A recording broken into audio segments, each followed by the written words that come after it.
Hi friends, I'm Tilak. You're watching TechMate Be Unique, and today we're going to see how to insert the star symbol on your Google Slides mobile. And if you're new to this channel, make sure to click on subscribe, and below we just move on to the video. So how to insert the star symbol on your Google Slide mobile, I just going to show in this video. So first of all, click on the edit slide option, and there is no insert symbol present in the Google Slide mobile. Instead of that, you can use your keyboard. Here I just using Google keyboard or Gboard. You can download it from Play Store. So just tap on the number section here.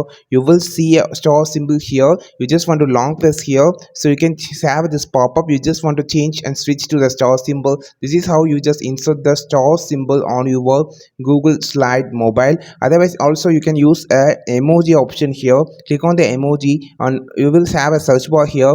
Just type as star, so you can find a different type of stars here, and you can just insert a star symbol by using this also. I think this video helped you a lot. Like this video, share this video, subscribe this channel. We will meet our next video with super valuable content. This is Tilak signing off from TechMate Be Unique. Have a wonderful day.